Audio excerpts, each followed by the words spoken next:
Hello, hello. I think we can get started. Yeah. Because people are joining, more and more people here with us today. Yaroslava, over to you, so you can start.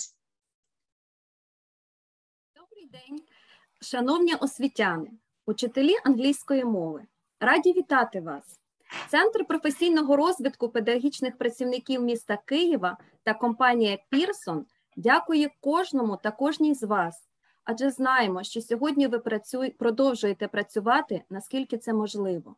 Дякуємо за те, що всупереч найскладнішим обставинам ви повертаєте життя учнів до звичного режиму, обов'язковою складовою якого є навчання. Для підтримки навчання ми підготували для вас серію навчально-методичних заходів, після яких кожен учасник отримає сертифікат, що засвідчує підвищення кваліфікації, а також доступ до безкоштовних онлайн-ресурсів для вчителів, які працюють в 5-11 класах та їх учнів. Dear colleagues, never stop learning, never stop growing. You know that success comes from continuous lifelong learning. The world changes constantly.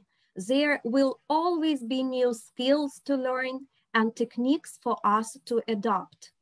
Kyiv Professional Development Center for Educators and Pearson want to support you in the best possible way we can. And today, introduce the first webinar from the series of events for teachers to improve teaching skills in affordable and flexible way. Alona, Elizabeth, and Agnieszka, glad to cooperate with you.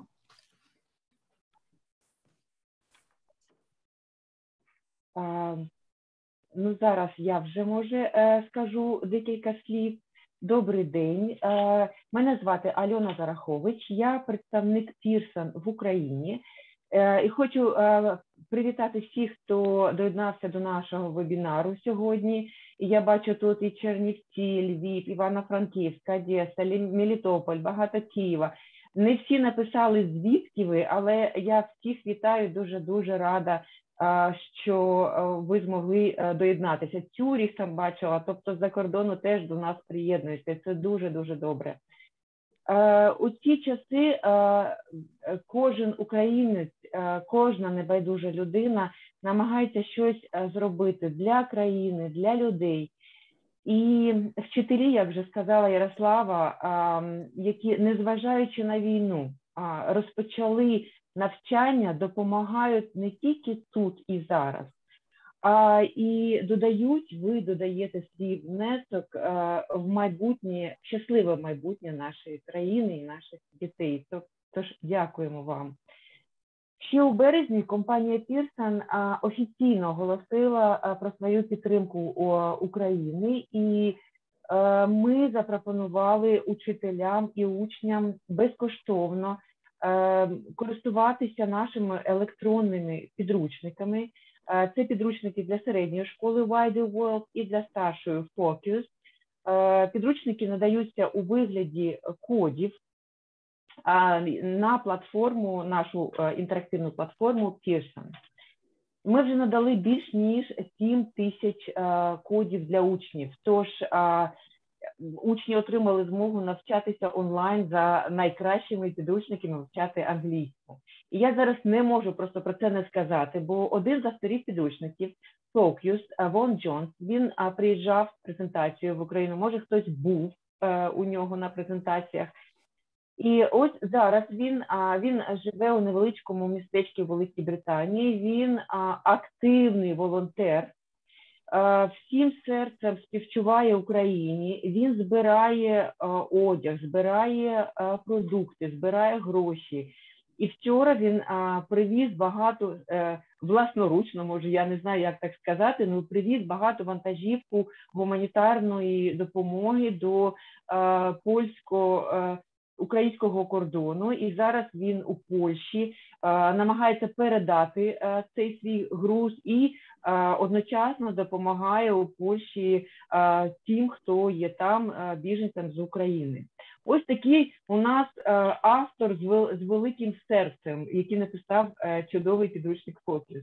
Я хочу, щоб ті, хто працюють, вони пишалися ще і цим.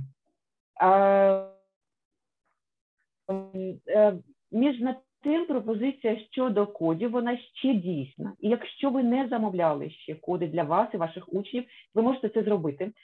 Для цього просто ви можете зайти на нашу сторінку Pearson Ukraine у Фейсбуці і там подивитися, як замовляти коди. Тож, підписуйтесь на нашу сторінку, щоб знати всі новини, щоб знати, що ми пропонуємо і що відбувається.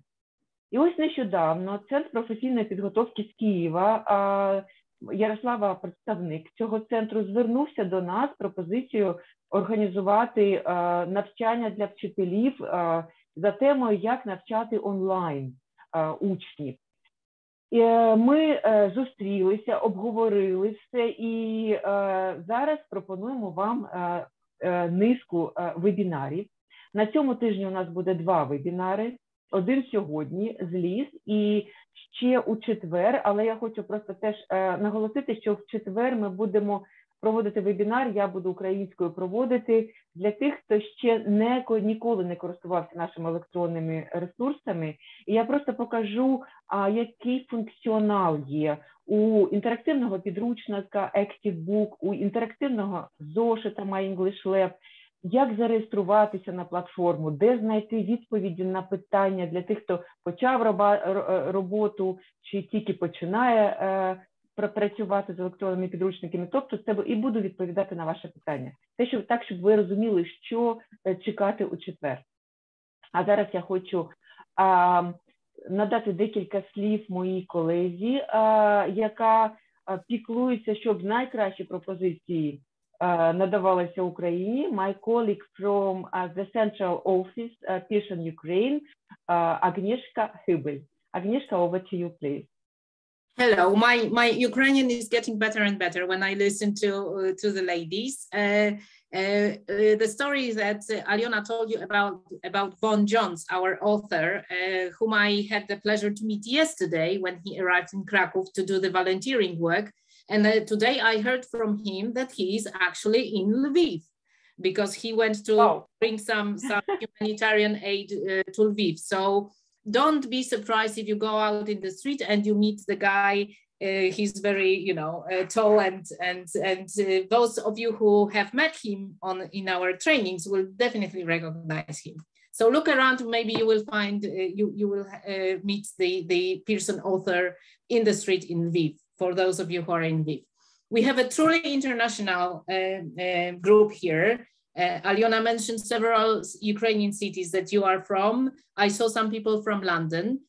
Today with us is Elizabeth Beer, our teacher trainer, specializing in teaching teens and very, very willing to share her experience, knowledge, and practical ideas about teaching online.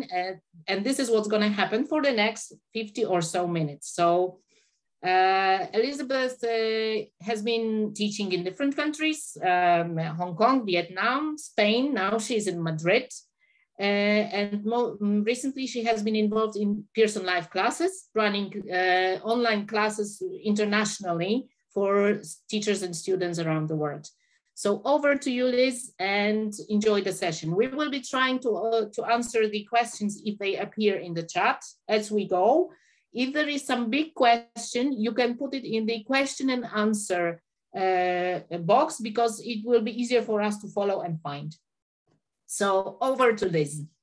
Thank you very much. And apologies for the bad pronunciation about to come, but Dobry вечір, Moise Ukrainian. And with that, I'm going to share my screen now and begin with our presentation for today. And what a lovely language that you have. When I was listening to Yaroslava and Aliona, I was quite willing to sit there for an hour and listen to what they had to say because their voices are absolutely so lovely. So it's wonderful to have you here with me today, and professionally speaking, it's an absolute honor to be talking to the teachers today from Ukraine. We absolutely stand with you, and it's a pleasure to be with you today. We're going to cover the basics of teaching hybrid and online classes, but mostly online classes today, but I will include a little slide if you are still teaching hybrid. It is absolutely the beginner's guide to doing this. Now, I know that you've been teaching during the coronavirus, but perhaps you've been using physical course books and trying to use physical course books with your students through the camera. And now we're going to look at the digital course books, how you and your students, when you'll have your own copy of the digital course book, how we can manage those classes well and still be very, very interactive. So in today's session, we've got a lot to cover, but this is what we're going to do. We're going to look at how to set some good aims when we're teaching. Remember, the basics of our teaching is a good lesson always comes from a good aim. I'm going to talk you through the idea of flipped learning. If you haven't heard of this concept before, I am going to talk you through it and how it might be beneficial to you as a teacher. Then we'll go to the practicalities. I'm going to show you a digital course book. I'm going to look at focus today. I'll share my screen with you and just take you through the benefits, the big things that we can do as teachers with our digital book. Then we're going to look at how we can still engage our students at the beginning of our class, get them excited to be there, how we can manage our speaking activities, and how we can show other ways that we understand in a class rather than through speaking or talking over one another. Then, of course, we still need to be assessing our students. How are they doing? What areas do they need improvement on? How can we do that with digital course books and through online? Then I'll show you those top tips for hybrid teaching if you're still hybrid teaching. And then I am going to talk you through some of my useful websites. However, I do want to say that good online teaching doesn't rely on lots and lots and lots of websites to keep the children entertained and learning. It really does come from you setting clear aims that the students can achieve and helping them with that. So with that being said, let's move on. If you have any questions as we go along, you're very welcome to put them in the chat box. If I can, I will respond. If not, there'll be time at the end for me to answer any questions. Also, this is a collaborative session. So if you think of an idea, if you want to share something with your colleagues that you do with your classes, put them in the chat box. It's wonderful when we share resources. I don't have all the answers, so I always learn from whatever webinar I attend or I give. So please put your ideas there. So let's move on to that first idea then, setting an aim, okay? We must bear in mind that even though we are teaching online, the content is much slower to get through. We know that when we're in a room with our students, our eyes help us very quickly to see if a student has their book open, if they're ready, if they're on the right page, okay? When we're doing this online, it's a lot harder. So because we know that teaching is a bit slower and the content is a bit slower, we need to prioritize what we're going to teach our students this year. My rule of thumb to start with is a third. If you remember back to your face-to-face classes and the amount of work you used to get through, bring it down to a third. That is pretty much what you're going to achieve with your students well, so that they understand. As they get used to dealing with their digital course book, to flick between watching you and doing an activity in their book, you can then push up that planning level. But do prioritize. It doesn't matter if you miss things out of your book. I'm telling you this now. You don't have to cover absolutely everything. You know that when you have a new class and you have a new course book, you often have some chapters at the beginning that kind of reviews what was done in the previous course book and the previous level, yeah? So it's okay if you want to miss things out. Very often the next course book does actually deal with it, okay? So think about your students. What do they need? Do they need a lot of speaking? If so, prioritize those speaking and vocabulary units. Do they need a lot of grammar help? Do they need a lot of support? Prioritize that instead. I like to do an aim. When I write my aims, I usually use this phrase when I'm writing it down on my piece of paper because I'm still a little bit old-fashioned. And I always use the all, most, and some. So for example, I'll say, by the end of the class, all my students will be able to achieve this. This is a good lesson if all my students can do this. Most of my students will be able to do this as well, but there might be one or two who struggle, but that's okay because I know I can give them support. And some of my students who are very, very quick to get things and love English and push it forward, some of my students might be able to do one more thing. So I plan using the all, the most, and the some. And I'm going to give you an example of this now. Here's a screenshot of the focus book. It's a vocabulary unit, and we've got some professions on the left. And we've also got some adjective phrases that they've got to learn on the right. As you can see in activity 6, we've got, she has a badly paid job, a part-time job, she works long hours, these kind of phrases. So if I'm going to do my planning, for me, my plan is all of my students will be able to pronounce the job vocabulary. You know, as a teacher, I think my students are quite capable of maybe doing this before class, matching the words to the pictures or finding out with a dictionary what they mean. But can they pronounce it? Probably not. That's where I'm going to come in as a teacher. My main aim will be all my students are going to be able to pronounce this vocabulary super well. So we have lots of activities to help us there. Most of my students will be able to understand and then use those new phrases, badly paid job, works long hours. And then some of my students will be able to take those phrases and personalize it and maybe talk about their friends and family members using those phrases. So that's my planning there. And sometimes that really helps you to focus on the priorities. What do you need to work on so that your students can reach the goal? So that's the way I like to plan. Number 4 here, check the entire unit. You know, sometimes some nice relevant content comes a couple of pages after what you're looking at. So whenever I get to a new chapter in my course book, I actually sit down and read the whole thing. And then I go, okay, yeah. So I actually am going to take a couple of activities from page 12, but then we're going to jump to page 16 and consolidate our learning. I'm going to show you an example of this here. So if you remember here in our vocabulary page, we've got these phrases, badly paid job, part-time work, works with their hands, works with children. This is on page 37. And if we jump ahead a few pages to a little reading, can you see there, exam focus, activity 3, I've magnified it for you there. Who says her job is well paid?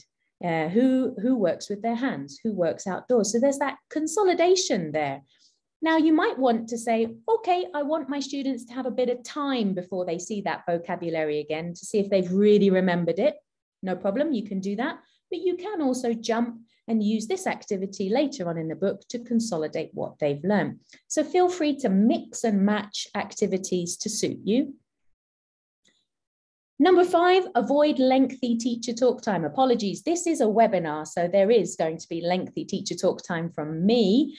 But in a classroom, we should be putting our voices down to the minimum. By that, I mean we should be greeting our students, setting instructions, and then kind of helping our students if they need it. And that's about it, really. If we can get our students to explain things, to work together, to do things, this is far more engaging than them sitting there listening to you give a grammar explanation for about 10 minutes, okay? If you can set activities that students can do it by themselves, this is really, really great. Also, sort of studies have shown that students tend to be ever so focused for about 6 minutes. Not just students, everybody. Everybody is very focused for about 6 minutes, and then their mind tends to wander off to, oh, I've got that other assignment I have to do for that teacher. And it's human nature. Your mind does wander. If things are nicely segmented into short 6 minutes, then it will be nice and easy for your students to follow. So do bring your voice down and think about ways that your students can talk more. Now I'm going to go on to this concept that I talked about at the beginning called flipped learning. If you've seen this concept already, you can be thinking, okay, how can I use this now that I'm teaching online? And if you haven't heard of this concept, it's a concept that came out about 15, maximum 20 years ago. And it's the idea that in class time, we should not as teachers be explaining or doing something that students can technically do by themselves in their free time and without pressure. And instead, class time is given to the practice of that language. Now that could be in a speaking interaction, that could be gap fills or vocab activities, but it's practicing that language and that you're there to clear up any doubts. If students have to understand a concept, like a grammar explanation, I mean, really, this can be done by themselves before class starts as a homework, so that when they come to class, they're actually having a go and spending real quality time with you, trying to clear up doubts, trying to use it well, work on their pronunciation and personalization. Another example of this would be, for example, reading. How many times have we sat in a class and waited for someone to finish the reading, but we've already read it, so what do? Do we twiddle our thumbs? Do we do a fast finisher worksheet? Well, this kind of thing can be done for homework as well. But of course, you need to have expectations for your teens, because your teens might say, yeah, I'll do that. And they don't. So you might need to just plan a little something in a lesson to help those students who haven't done the homework. Or you might say, okay, you have to do this. Otherwise, what we're going to do in class is not going to make sense. And you're not going to be able to join in on the activities we're all going to do. I'm going to have to give you something a lot more boring that you're going to do on your own. So giving them some consequences there is good. If it's something like grammar and you want your students to identify and understand grammar before a class, the focus course books have a grammar video embedded for you already. And students can click on their digital course books and watch that, and watch it again and watch it again until they feel like they've got it. And that's really nice, because the autonomy is with them. And there's a little screenshot I've got down here of this guy. The focus video starts with a little animation to put that grammar in context, little story. And then this man starts to introduce, okay, what is it? How does it look? How do you form it? But if you're not teaching with focus, if you're teaching with Wider World, for example, well, then I can suggest that for you to use YouTube. A lot of grammar videos are already on YouTube. The BBC Learning English website has also produced some wonderful videos. It doesn't always have to be a video either. You can also just give a web page that does explain the grammar. And you might want to film your own explanation, especially if you want to put it in Ukrainian. If you want to just say, oh, and in our language, we do it like this, but in English, they do it like this, and making that comparison. You can record yourself on your phone, send it off to your students, or put it on a shared document for everybody to access. And if you want to use subtitles, then I recommend this free resource here called Screencast-O-Matic. I use it myself, and I can put subtitles on my videos. Then I have my video forever. So it doesn't matter in years to come, I can always send out that grammar video and all my students can access that. So if you have the time to do it, it's really good, because then you can save that resource. Another piece of advice from me to you is to keep track of participation in your class. So this is an example of a class that was online with me. And I've simply done a tally chart whenever a student has answered a question. And I've done some extra notes as well. So I've tried to keep it as fair as possible. So as you can see, a lot of them have answered quite fairly the questions. Julia and Juan at the very beginning, they only answered 3 questions, but they also both gave me a fairly long answer of one of the questions. So I was like, well, okay, that's fair. I feel like they've had their fair turn today. Pepe, John and Chris, they ended up being the group leaders because they simply missed one question and the others had answered one question more. Then I keep that notebook. That notebook is for that class. And then I can see the evolution and the progression of my class, how they're participating and how they're doing. You can also add to this. You can add little notes next to them. And this is a great way to track assessment as well. Assessment on the go, I like to call it. So for example, Julia, when she gave an answer, actually used a piece of grammar quite well that she hadn't used before. So I can write a little note there. Well done, Julia's improving on her grammar, but is still terrible with adjectives, for example. You can make your little notes there. So keeping track of participation is a really lovely idea. Okay, let's go to the practicalities now of these digital course books. So the idea is you've got your digital course book and all your students themselves have the same version of this digital course book too. There are lots of benefits with digital course books. Absolutely everything is embedded. You don't have to go to another page to find the audio, to find the activity book.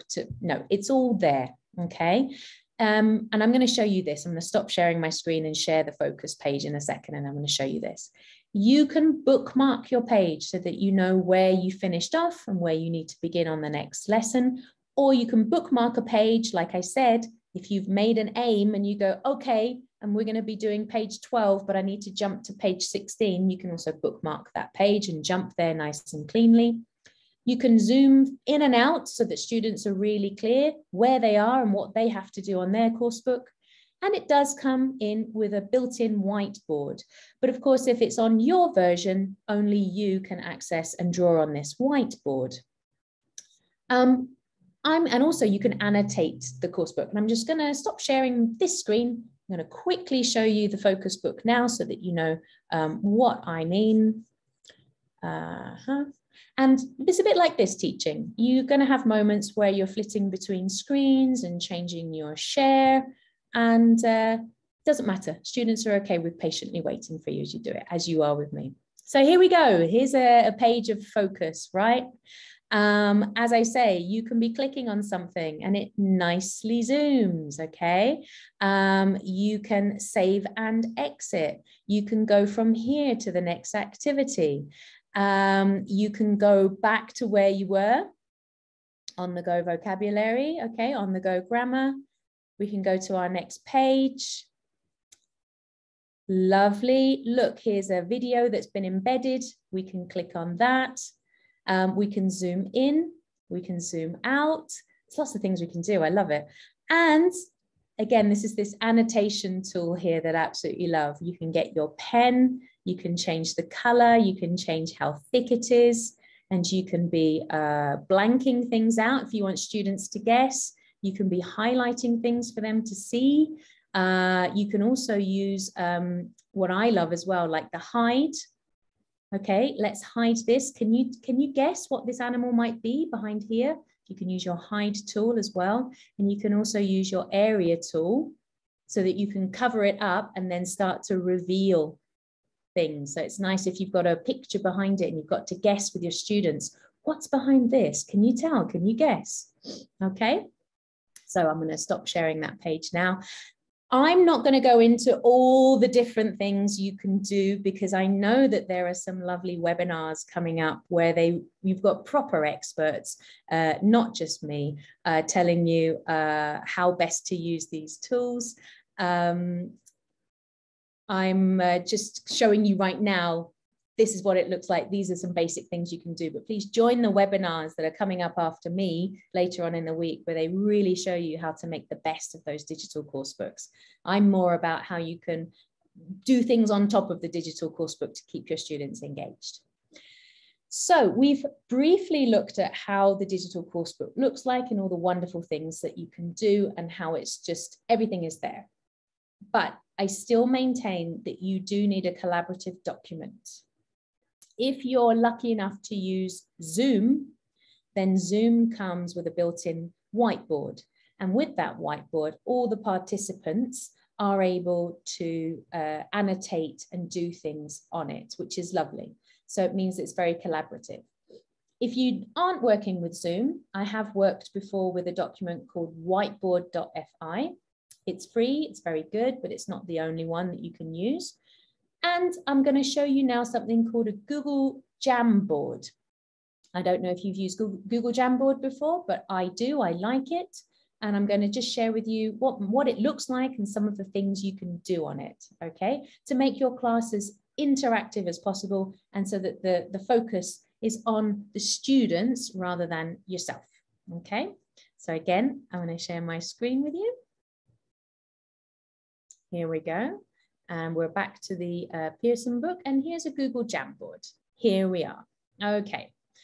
So Google Jamboard, I'll just quickly talk you through it. It's absolutely free if you have a Google account. You can also, your students can also access it if they don't have a Google account. They can still access and play on this document. All you have to do is to share the document, okay? And also what's really nice is you can download whatever you make as a PDF or as an image, and you can send that to your students after class so that they have a record of it. As you can see on the left, you've got a pen function, which is really nice. It means that if students click on the pen function, then they can start circling things, okay? You've also got the eraser function if they make a mistake. You've got your cursor, which is pointing at things. Now here is what you're looking at now, sticky notes. So this is where students can get very autonomous and they can make a sticky note. And here we've made lots of sticky notes as teams. So we've had two teams. We've had the blue team and the yellow team. We're all on the same document. We're all working together. I showed you earlier a screenshot of jobs. And our aim of the class was to look at the job vocabulary and to pronounce it very, very well. But I don't need to start with a digital course book. Our students' attention can be focused here in the warm-up, in the brainstorming, checking what they already know, especially if you've set that vocabulary for homework, can they remember it? So as the yellow team and the blue team, the students had to write down as many jobs as they could remember and put it on a sticky note. But of course, they had to spell it correctly. So they had to work together to spell it correctly. And they couldn't write the same job that another team had written. So if the blue team had written nurse, then the yellow team could not write nurse. It had to be different. My students at the time, they were in two groups and I put them into two breakout rooms so that they could talk to each other and help each other with spelling, okay? If that's not a possibility, then students can also direct message each other and help them there. Or you can have the whole class talking, but it can get a bit chaotic. So you've got to be really careful and they might give each other, the different teams, the different clues. So that was one of the things that we could do with our Google Jamboard, is making our sticky notes. And if we look at sticky notes, there are different colors as well. So you can have up to 5 different teams there. Another thing you can do with this is asking the students to categorize, okay? For example, I don't give them any parameters. The only parameters I say is, I want you to categorize this vocabulary. And the only parameter is, there must be at least 3 things in a category. But it's up to students to then categorize it. For example, they could say, okay, police officer, nurse, and pilot are all jobs that are dangerous. Basketball player, footballer, and football manager are all really well-paid jobs. Okay, they can put more in there. That's a minimum of 3. They could put more in there if they wanted to. But it was up to the students to have that discussion and categorize that vocabulary themselves, helping them with their critical thinking skills. Now, you might think, okay, it's only one document. How can groups do this differently or come up with different answers? The thing is, you can make copies, okay? You can make copies of this document and you can send the link to different groups and they all work with a different copy. And then they, of course, can talk it through and share their ideas, share their screens and talk through what they decided to do. Another idea with a Google Jamboard is it's very easy to import an image from Google or to copy and paste. So we play board games using Google Jamboard. So here is a board game that I found online and practicing the present perfect. And here I've got little images that are the counters, okay? How do you do this? If you go to add an image, then it's going to help you here. You can search for those images. So if students particularly want to be a camel or a cat icon, then I can just select my cat and insert it into the document. Here it comes. And then I can adjust the size of that. And then it automatically becomes their lovely playing piece. Okay, and this is just me sharing a screen here. And if students are also accessing this, then they can move their counter for me. I don't need to touch this. The only thing we do need is another tab with digital dice, or if you happen to have dice and you can throw it and show fairly on the camera what the dice are, then students can move. Another idea we can do is to practice question forms. So I've prepared on different sticky notes a question, and students have to figure out what is the right order. Here in this case, what do you think will happen next? And then students individually, this was based on a video that we were watching and we paused it, and then this question was asked. And then students individually with their sticky notes said what they thought was going to happen next in the video. And then we carried on watching the video. So it's a nice way to get students to see other people's answers and they're not talking over each other, and they're practicing their grammar skills.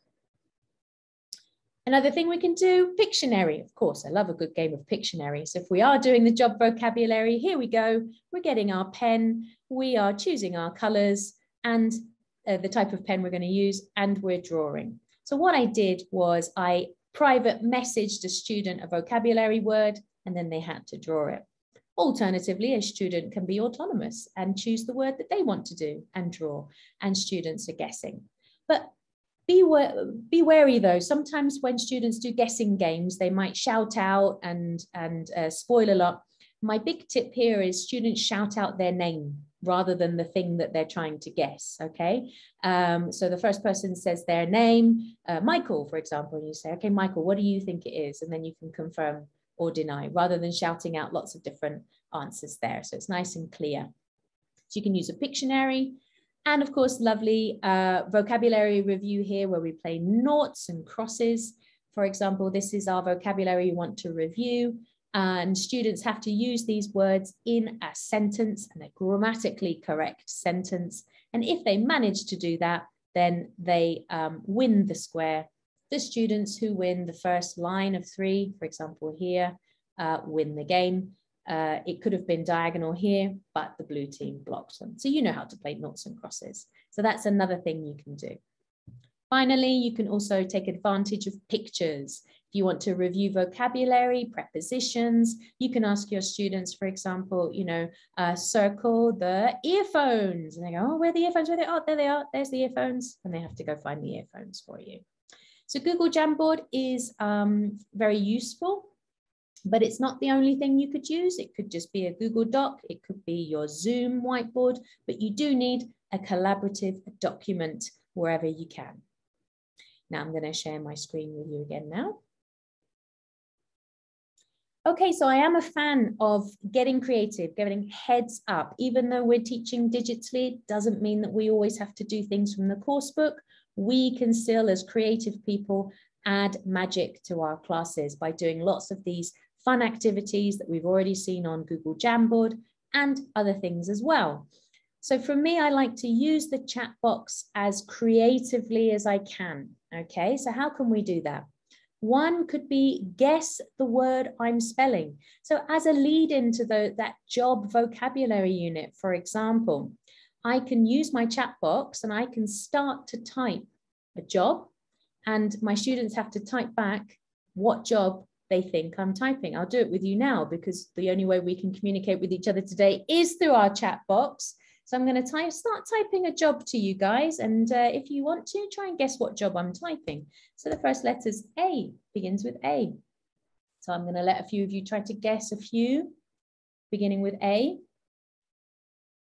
Okay, it's jobs vocabulary. So actor, accountant, artist, very good one so far. Oh, okay, well, nobody's got it so far. Architect, good. Well, the next one is AC, astronaut, very nice. Accountant, no. Actor, no. Remember, you're very good speakers of English. I'm not going to give you an easy one. ACU is the next one.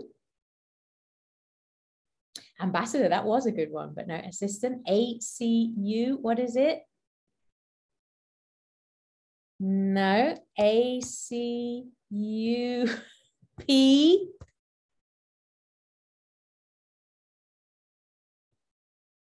What begins with ACUP? Yes, well done, acupuncturist. Well done. Terrific. So of course I deliberately chose a difficult one for you because you are very good speakers of English and English teachers. So well done. And it encouraged students to type well, to focus on what you're doing and what you're saying. But of course the idea is they type it to you, they don't say it to you, but you can adapt it if they want to.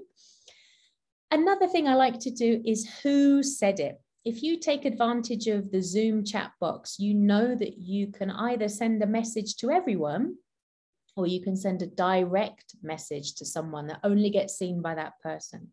So I'll very often ask a question to my students and I'll say to them, please just send your message back to me. Then, for example, the question could be, what's your favorite thing to eat? Okay, what's your favorite food? And if they send the answer back to me, we can play a guessing game. And I can say, okay, class, somebody said chocolate cake. Who do you think said chocolate cake? And you can say, well, I always see Maria eating a chocolate bar. So I think it might be Maria that has the chocolate cake. And then Maria can confirm or deny if that was her that sent it. And it's a nice way to get to know your students in a class as well, especially if you're not able to be there face-to-face with them. You're still getting to know them, their likes and their interests. And these kind of questions can be based on pretty much any topic you find in a course book. Direct messages also work super well to help your students to just interact with their partner. Maybe they need to discuss an answer to a quiz or to prepare something before they speak. For example, the noughts and crosses game where they have to give me a grammatically correct sentence. If you're not able to be in a breakout room and students are not able to work with those words before and discuss it, they can always direct message each other and say, well, I think we should say this. What do you think? And then they can say the sentence when they're ready. In Zoom, if you go to the settings before classes begin, so it's in your general settings on your account, there's a box you can tick that says download the script, the chat box script, and it will do that for every class that you have. If you enable that after the class, if you have the time, you can look back at the chat box and see maybe spelling problems that you might need to do as a fun spelling test the next class. You might see a particular phrase that wasn't quite right, and therefore you can prepare a document at the beginning of class next time as you're waiting for all the students to attend and drop in on the hour. Sometimes they're a bit late. They can be looking at these sentences and going, oh, that's wrong. How was that wrong? How can we correct it? And it's a nice error correction activity. Another fun game you can do, again, using the direct messages, is direct message students a vocabulary word, and then you can play a variety of games with that. Students can either describe it and they have to guess. They could draw it if they've got a collaborative document. They can mime it if it's just with camera, and the class has to obviously guess what that student is trying to convey. If your students are particularly good, it doesn't have to be just a word in isolation. It could be a phrase, a short phrase, and students actually have to get the grammar correct of the phrase as well. And that's ever so good. And I do like playing that, but it is a little bit more tricky. Another way to get our students engaged and ready for class and wanting to learn and being connected to the topic is, one is the What's the Connection game that we just saw in Google Jamboard, where we had to organize the jobs in a particular connection and then let students be autonomous and come up with their own connections and ideas and thinking how the world works. Maybe we can play some music or a noise that might be relevant to the topic, getting students excited and talking and speculating about that. And also, you know, if you can, use things that are around you in your environment. If you want to, you can have a realia in a bag or next to you even, and you say, I have this object. Can you guess what it is? But you have to ask me questions. And through the questions, we're going to find out what it is. And the students can ask you questions like, okay, how big is it? Is it bigger than an egg? Is it smaller than a strawberry? What does it smell like? Does it have any corners? Is it round? And again, questions in English are really hard. So getting the questions out is a really nice idea. Again, you don't need your course book for this. This is just you being creative. Another way is, this is a website from YouTube. If you happen to have YouTube, this is called Guess the Picture. And there's lots of different episodes. And what it does is it zooms in on an item, really, really magnified, and then slowly comes out and reveals it. And students have to use, again, their speculation language to guess what it is. So we don't want our students to always say, oh, I think it's. Well, yeah, they can if they want to, but I reckon it's, maybe it's, it could be, maybe, all that extra language that students need to demonstrate later on in exams, we can be practicing it here. So this is a fun little warmer game you can do as well, or a finishing game if you like with your classes. Okay, now we obviously want to still have our students do lots and lots of speaking in class. If you're lucky enough to use Zoom, the breakout rooms are fantastic for this. Make sure the rules, though, with Teams, you do have to always restate your rules before going into the breakout rooms. You know, try to use English as much as possible, focus on the task, you only have 5 minutes, and so on and so forth. And this is great. If you go into breakout rooms, they can do investigation projects. So they can be on their own device, on a different web page, that's okay, finding information out, but they can obviously still hear their partner and still be chatting with them as if they're next to each other trying to do a web quest. They can be working and doing speaking in pairs. They can do teamwork, okay? Also, it's a space for them to just privately maybe speak about something. You know, it might be that they might want to do a collaborative idea about writing, but it's in a space that's less chaotic than the main classroom. Also, if I am assessing my students, they sometimes might get nervous at the word assessment. And I say, it's okay, don't worry. Just pop into a breakout room with a friend, do the task, you know, practice it with your friend. And then I'll pop in and we'll do the task together and I'll listen to you, okay? So again, it's making them feel less nervous about the word assessment or test, okay? Another speaking idea, when you're all together in the main session and you don't want students necessarily to speak over one another, and this helps you with your tally chart that I was showing you earlier, is you can nominate and speak. For example, if I ask Julia, do you know the answer to this question? And Julia then answers the question. The next time a speaking or a commentary comes up, Julia nominates, not me. The power goes to Julia. So Julia then nominates John. John will answer, and then John will nominate Michael, okay? You still need your tally chart because it might be that Julia, John, and Michael are best friends, and so they always nominate each other. And you need to make sure everybody's included. But it gives the power to the students. Another thing to do is to help promote active listening. It's tricky, but once students get the hang of it, they quite like it. It's called Say 5 Words, Then Your Partner Takes Over. So if they're answering a question, okay, let's say it's John and Julia again, they're working together, and I ask a question or they're trying to answer. Julia can only say 5 words of the answer, and then her partner must take over and say the next 5 words. So for example, I think the man is, and then it's just John, is going to talk to his Julia mum about the shopping. Very good. So they're kind of listening and sharing, and it becomes kind of fun, and they're not, the onus isn't always on them. Yeah, they're only going to do 5 words, and it becomes quite fun. And they start to notice the grammar functioning as well. And I've seen some creative students who always try to make their answers as long as possible to always send it back to their partner. And then that's nice because students are playing with grammar, playing with vocabulary, and they don't think it's a chore, they think it's a game. And then finally, I love words of the day. So the very beginning, my first slide I put is, because I also sometimes use PowerPoint or I use a whiteboard, depends on how I'm feeling. But I'll put 3 or 4 phrases that came up in a previous class. So your chat box sometimes can help with that. And I'll say, okay, guys, here are the words of the day. Okay, and we've just been looking at body idioms here. So it's on the tip of my tongue, I'll lend a hand and so on. I'll say, okay, here are the words of the day. If you can use one of these words of the day successfully, then I have a special bell that I ring. I go ding, ding, ding, ding, ding. Well, I'll ring my bell for you and we'll all clap you and we'll all think you're wonderful. Okay. So again, it's trying to get students to recycle what they're doing. And I mentioned earlier that the the online digital book has this pen tool.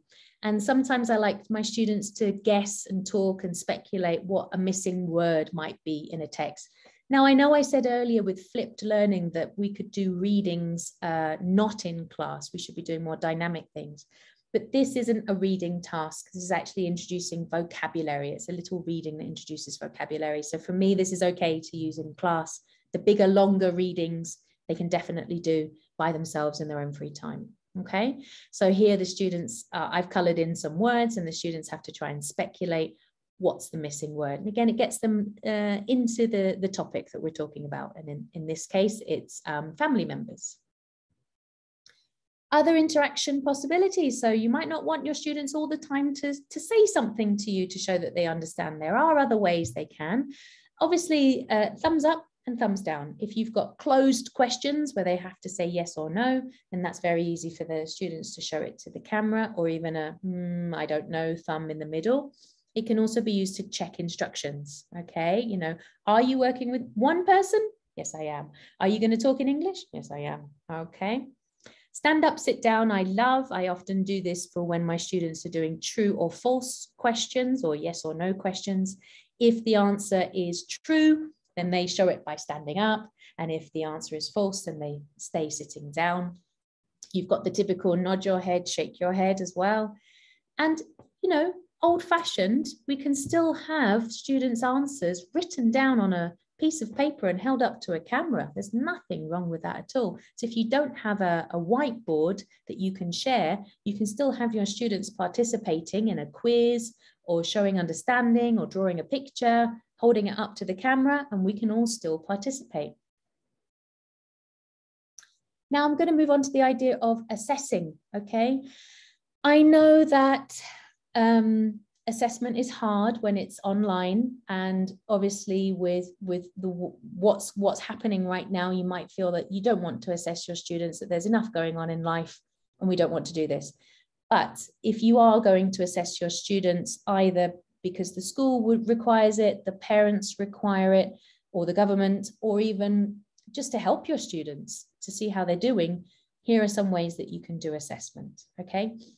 Now, the active books all contain activities where students can grade themselves, okay? So they can do gap fills, and it tells them if they've done it correctly, if they haven't done it correctly, they've got drag and drop things, and it assesses them. And then it gives them the result at the bottom. So here, when I did this, I made one mistake. So I did 80% here. And then at the end of this unit, this is 6.1, these are all the activities students can do. They can do it by themselves, no problem, or they could be doing it in class, no problem. But it does give a nice report at the end, how they did. Now, you might think to yourself, okay, in an activity, a student could get something wrong and then go back, reset it, do it all again and get 100%. And then I'd never know if the student got 100%. Well, you do actually. If you look here, in the first column, it says checks.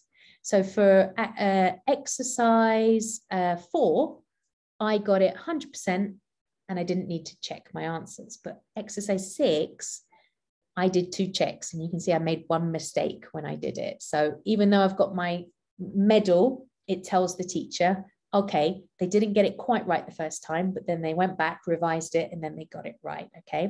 And it also tells you where a student might not have understood very well. This is at 14%, exercise 7, exercise 9 is only 50%. So it gives you a lot of information for you to maybe go over some other things later on in class.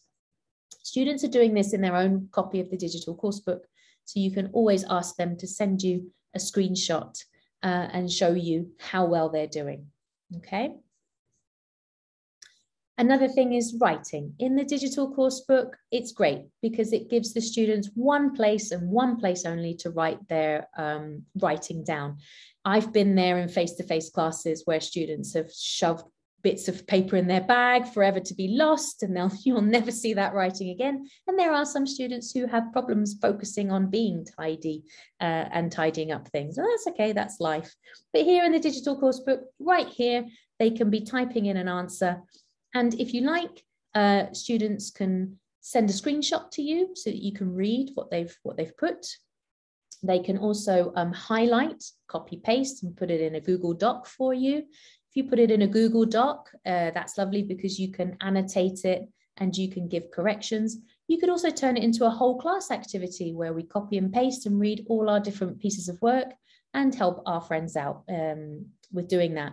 But you can also use a Padlet to do that.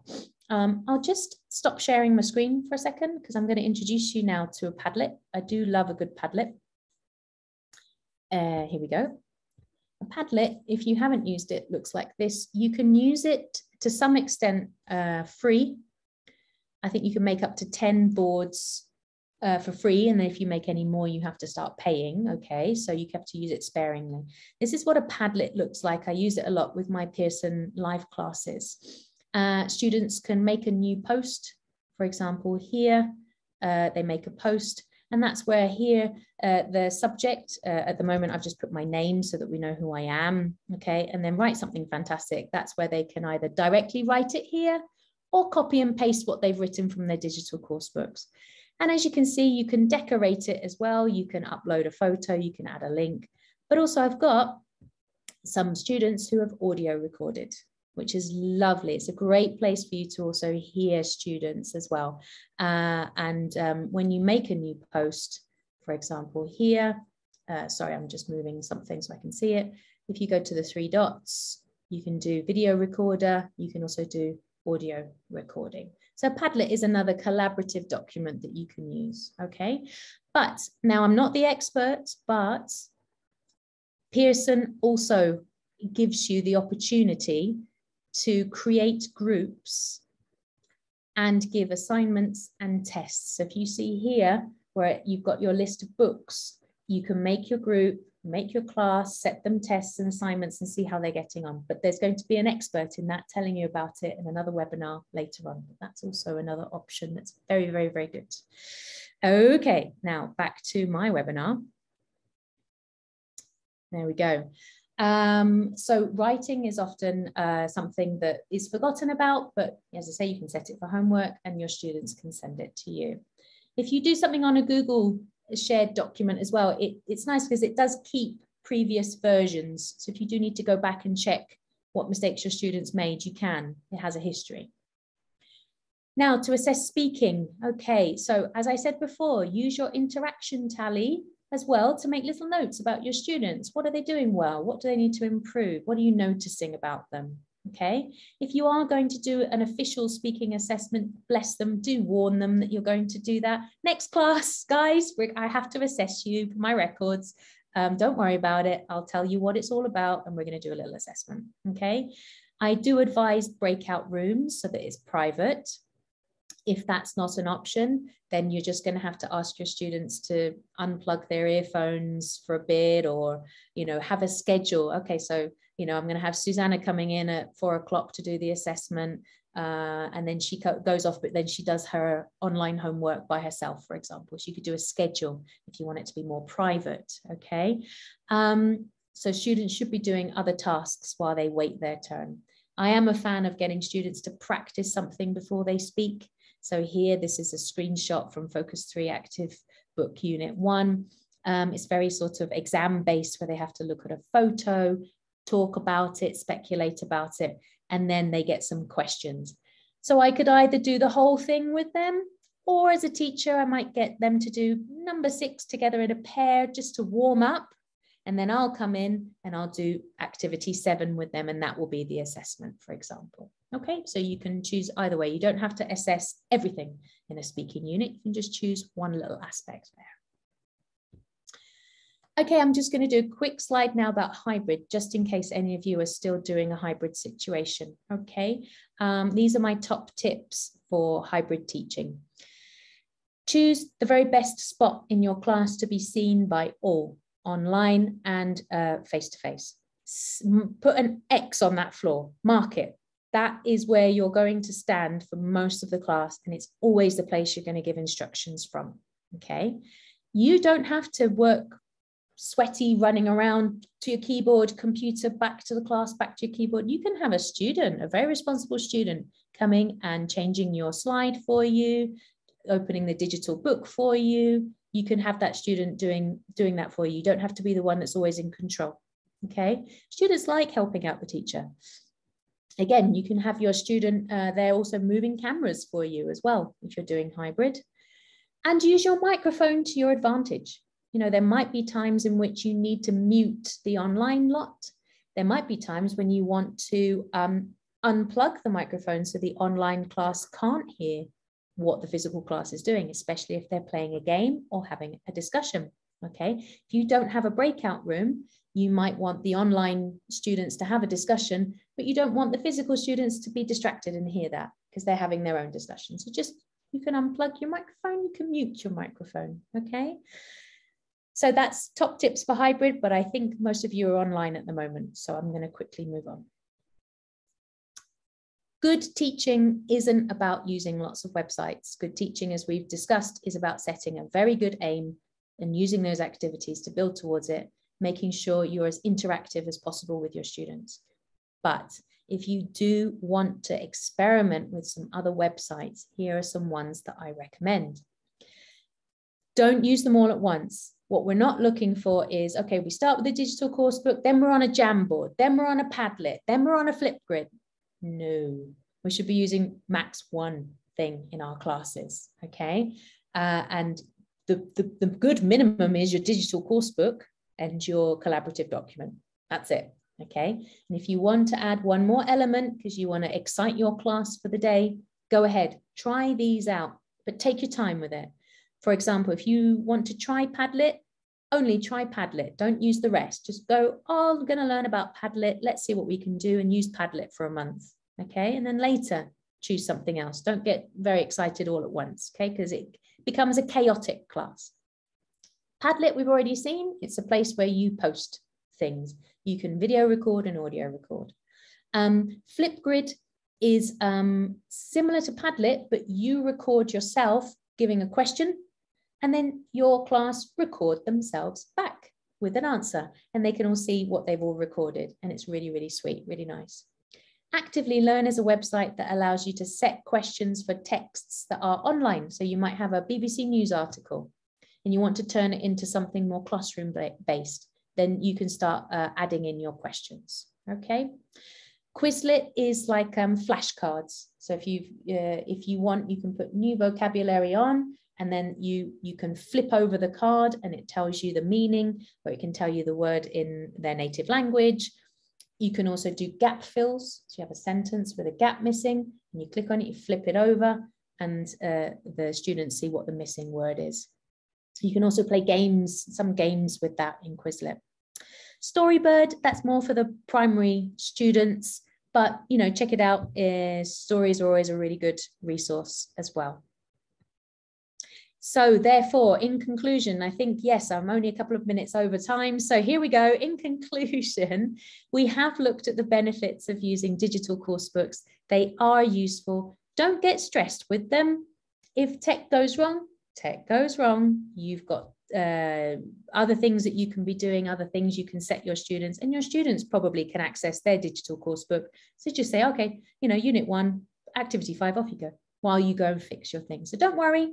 Things can go wrong, but there's a lot of benefits with digital course books. But a good lesson, as I always say, is about solid aims. So don't get overwhelmed that it might be digital. Doesn't matter. The fundamentals of teaching remain the same, and you are good teachers and you know how to do that. Okay, so just be nice and calm and work on your aims. Unfortunately, I didn't cut down my talk time because this is a webinar, but you should think about cutting down your talk time and letting your students talk as much as possible. They can read out instructions. They can tell you what they want to do. Don't be afraid to do the flipped learning, you know, setting the grammar videos, you know, do the reading outside of class. And do think about using your technology sparingly, okay? But the essential is a collaborative document somewhere. And my biggest tip is always try to look for the fun in every activity that you do.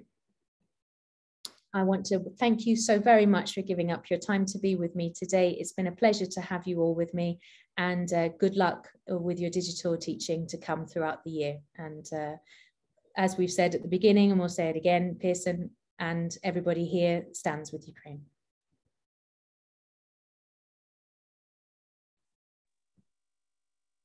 Thank you, everybody. Thank you very much.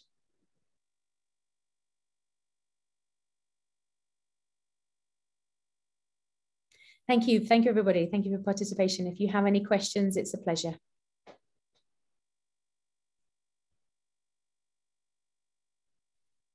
Thank you, Liz. As we said, this was very, very practical. I hope you all enjoyed it and you will take away a few ideas from here. We are having another meeting on Thursday. Details, as Aliona said, on our website and our Facebook page. So those of you who haven't registered yet, you can join us on Thursday as well. Thank you, Liz. Thanks a lot. Thanks everyone for joining, and stay safe and be well. Hope to see you on our next meetings and sessions. Bye-bye. Thank you. Bye-bye. Bye-bye. Bye-bye to all.